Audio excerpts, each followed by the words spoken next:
¿Cualquier persona es propensa a tener algún brote psicótico en algún momento de su vida? Sí, todos somos propensos. Hola, buenas tardes, yo soy el doctor Miguel de Jesús Correa Salgado, soy médico psiquiatra, soy egresado de la UAP, terminé los estudios de la especialidad en el mes de marzo y actualmente me encuentro laborando en una clínica particular aquí en el centro de la ciudad de Puebla, la clínica Minerva. La pregunta que tenemos es, en su experiencia, ¿cómo se manifiesta la esquizofrenia en niños?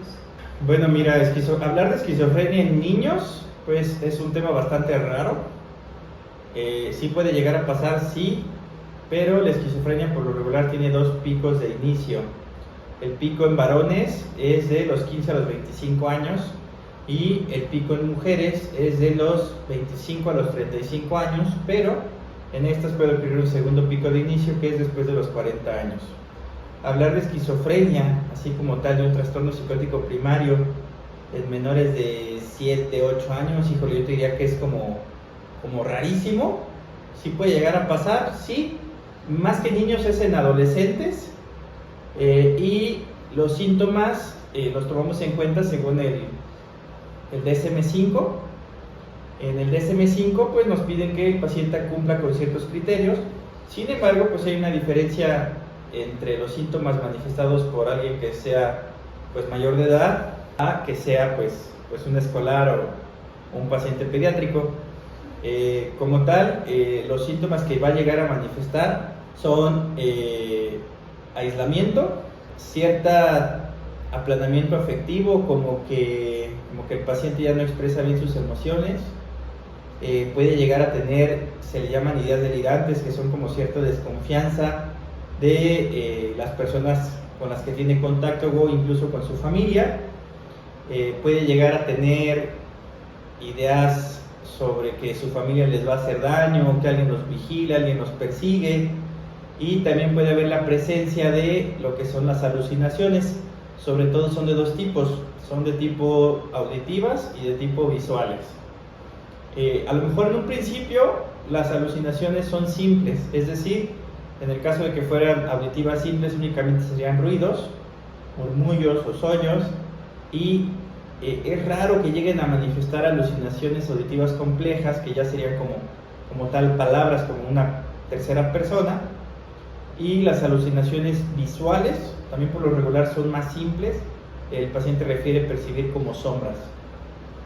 Para hablar de esquizofrenia, pues debemos de contemplar al menos 6 meses de duración y 1 mes continuo de los síntomas.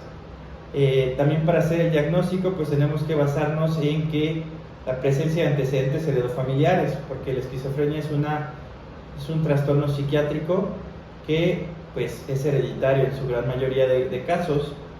Y pues hay que hacer un diagnóstico diferencial, dado que, como les comenté en un principio, la esquizofrenia es una entidad rarísima en niños, en este caso pues una depresión con síntomas psicóticos, o pues no sé, buscar organicidad, buscar que el paciente no tenga como tal algún tumor en el cerebro o alguna otra alteración médica.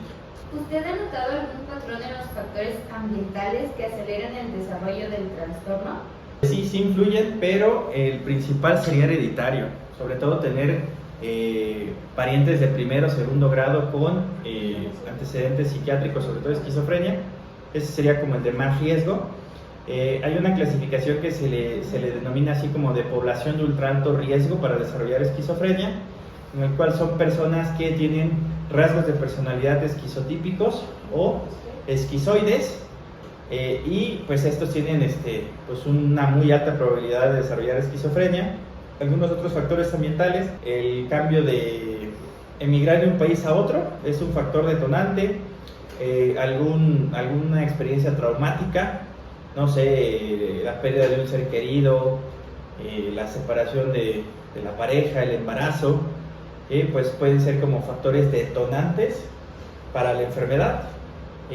A eso también le podemos sumar si el individuo, además de la carga genética, posee algún consumo activo de alguna sustancia, pues eso también puede ser como la chispa que activa los síntomas de la esquizofrenia. ¿Cuál es la diferencia entre esquizoide y esquizotípico? El esquizoide es ese frío, ese retraído, ese aislado, aquel que no tiene interés por socializar. ¿sí? Le da lo mismo si le hablan o no le hablan, y él por lo regular está aislado del contacto social. Y el esquizotípico es el extravagante, el que viste de blanco, el que toma el sol en las mañanas, el que adora el sol, el que usa como collares o ropa típica, sugestiva de, pues creen esto de el chi, el chakra, los astros, el horóscopo. Ese sería el esquizotípico. ¿Cree que el autismo tiene relación con la esquizofrenia? Antiguamente al autismo se le llamaba como esquizofrenia simple, ¿sí? Pues bien, en el mismo apartado del DSM-5 en los trastornos del neurodesarrollo, es algo sumamente hereditario y pueden compartir ciertas características, pero autismo no es esquizofrenia, son dos cosas completamente separadas. El autismo sí nos da manifestaciones desde temprana edad. Pueden llegar a compartir esto del aplanamiento afectivo, por ejemplo, son poco expresivos, son cierto rechazo social, cierto aislamiento. Ajá. En algún momento los pacientes con autismo pueden llegar a presentar alucinaciones, sí, pero pues bajo situaciones muy estresantes, ¿no? En su experiencia, ¿cuál es el tratamiento más efectivo para tratar el trastorno de la esquizofrenia? Pues el tratamiento más efectivo sería el diagnóstico oportuno. De entrada, si ustedes ven que el paciente tiene síntomas de aislamiento, deja de procurar su higiene, su aliño, si ustedes como familiares perciben algo raro, pues siempre soliciten una valoración pues, médico-psiquiátrica.